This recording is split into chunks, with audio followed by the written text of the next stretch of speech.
Hello friends, welcome back to our channel Mahavir study point. 10 जनवरी third shift का भी SSC GD का paper समाप्त हो चुका है और अभी तक उसके मैक्सिमम रियल प्रश्न आ चुके हैं। चलिए उसको हम लोग एक बार जल्दी से देख लेते हैं। देखिए, क्वेश्चन पूछा गया था आज के शिफ्ट में, थर्ड शिफ्ट में, मैग्नीशियम रिबन को हवा में जलाने पर कैसा रंग देता है? तो वह कैसा रंग देता है? सफ़ेद रंग देता है। ठीक है, इंपॉर्टेंट क्वेश्चन था, आया हुआ है। अगला क्वेश्चन है, grand prix for athletic championship कहाँ हुई थी? चौथी वाली, ठीक है, चौथा नंबर का ग्रैंड प्रिक्स कहाँ हुआ था? तो ये उड़ीसा के भुवनेश्वर में हुआ था। और एक फैक्ट याद रखिएगा, तीसरा वाला भी कहाँ हुआ था? भुवनेश्वर में ही हुआ था। पहली बार रेडियो प्रसारण भारत में कब हुआ था? तो पहली बार रेडियो प्रसारण 1923 ईस्वी में बॉम्बे रेडियो क्लब में हुआ था इसका प्रसारण। ठीक है, इंपॉर्टेंट था। सिकंदर ए सानी द्वितीय सिकंदर की उपाधि किसे दी गई थी? अलाउद्दीन खिलजी। कौन? अलाउद्दीन खिलजी। अगला, जनगणना कितने वर्षों के अंतराल पर? ये तो बहुत ही सिंपल सा क्वेश्चन था। तो जनगणना कितने वर्षों के अंतराल पर होता है? तो 10 वर्षों के अंतराल पर होता है। ठीक है, आगे देखते हैं। आर्य समाज की स्थापना। तो आर्य समाज की स्थापना 10 अप्रैल 1875 में दयानंद सरस्वती जी ने की थी। इनका प्रमुख नारा पूछा जाता है, अब एग्जाम में, अगला एग्जाम में पक्का आएगा, वेदों की ओर लौटो। इनका प्रमुख स्लोगन कौन सा था? वेदों की ओर लौटो का नारा किसने दिया था? स्वामी दयानंद सरस्वती जी ने दिया था। ठीक है, अब दयानंद सरस्वती जी का आ गया तो ब्रह्म समाज का भी आएगा। और एक क्वेश्चन बताते हैं, ब्रह्म समाज, तो इसकी स्थापना किसने की थी? राजा राम मोहन राय ने। इनकी पत्रिका, ये एग्जाम में पक्का छपेगा भाई साहब, संवाद कौमुदी, मिरातुल अखबार, इनकी पत्रिका थी। ठीक है, यह क्वेश्चन पूछा जाएगा अब अगला शिफ्ट में जब भी होगा। सती प्रथा बंद करवाया था राजा राम मोहन राय ने। कब करवाया था? 1829 में। किसकी सहायता से? तो लॉर्ड विलियम बेंटिक की सहायता से। बहुत ही इंपॉर्टेंट था ये। आ गया समझ में मेरा बात?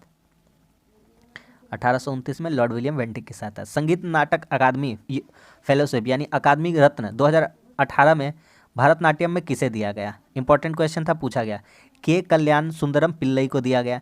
जतिन गोस्वामी का संबंध किससे है? सत्रिया नृत्य से है। बोले थे पिछला शिफ्ट में बताए थे कि असम का आ सकता है सत्रिया नृत्य, और पूछा भी जा चुका है। ठीक है, और जाकिर हुसैन किस वाद से संबंध है? तो तबला वादक है। जाकिर हुसैन कौन है? तबला वादक है। समझ में आ रहा है कि नहीं? अगला देखिए क्या पूछा था, सारा 100% रियल क्वेश्चन है। ठीक है, असम में कामाख्या माता मंदिर है। सब असम में कामाख्या माता मंदिर है।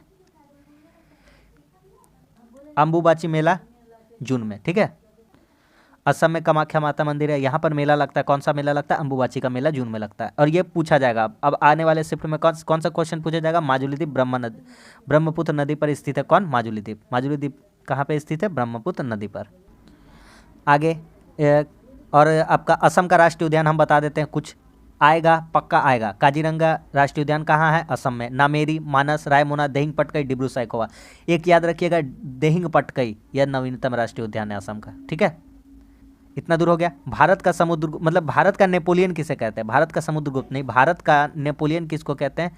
समुद्रगुप्त को कहते हैं। हम बोले थे आएगा, और पक्का ये आएगा क्वेश्चन, देख लीजिएगा। ठीक है, क्योंकि समुद्रगुप्त का बात आ रहा है क्वेश्चन में, तो आएगा। ठीक है, आगे देखिए, ई कृष्ण अय्यर किस शास्त्रीय नृत्य से संबंधित? तो भरतनाट्यम से संबंधित है। और इनको 1966 में कौन सा मतलब मिला था? पद्मश्री सम्मान से सम्मानित किया गया था। ठीक है, इतना समझ में आ रहा है कि नहीं आ रहा है? जीडीपी कैसे निकलता है? तो जीडीपी कैसे निकलता है? देखिए, जीडीपी उपभोग, सकल निवेश प्लस सरकारी खर्च प्लस निर्यात माइनस आयात कर देंगे तो क्या निकलता है? जीडीपी निकलता है। ये क्वेश्चन पूछा गया था। भारतीय निर्वाचन आयोग, इसकी स्थापना कब हुई थी? तो अनुच्छेद 300, भारतीय निर्वाचन आयोग यह किस अनुच्छेद में है? तो यह 324 अनुच्छेद में। सिलेंट्रेटा संघ जंतु, इसका कुछ आया था क्वेश्चन, पता नहीं क्या था। तो जेलीफिश, कोरल, हाइड्रा, समुद्री एनिमोन, जो भी है ये किससे संबंधित है? सिलेंट्रेटा संघ जंतु है। ठीक है, सिलेंट्रेटा संघ के जंतुओं के ये उदाहरण है। मासिक धर्म पर मनाया जाने वाला पर्व, इंपॉर्टेंट क्वेश्चन था और छपने वाला क्वेश्चन था और छप गया एग्जाम में। रजो पर्व, इसे रजा पर्व भी कहते हैं। यह उड़ीसा का, यह 14 जून को मनाया जाता है। India water pitch pilot skill challenge, यह किसने लॉन्च किया? हरदीप सिंह पुरी ने। ठीक है, हरदीप सिंह पुरी। आगे, अंतर्राष्ट्रीय लूसोफोन महोत्सव कहाँ मनाया गया? गोवा 2022 में। 2022 में कहाँ मनाया गया? गोवा में। ठीक है, आगे, अनुच्छेद 17 किससे संबंधित है? अस्पृश्यता का अंत, अस्पृश्यता का अंत से संबंधित है। तो ये जो थर्ड शिफ्ट के मैक्सिमम रियल क्वेश्चन मुझे जितने मिल पाए हैं मैंने करा दिया आपको। उम्मीद करता हूँ आपको पसंद आया। इसी तरह रियल एनालिसिस के लिए आप चैनल को सब्सक्राइब कर दीजिए। वीडियो अच्छा लगा तो लाइक कर दीजिए। मिलते हैं अगली वीडियो में, तब तक के लिए धन्यवाद। जय हिंद।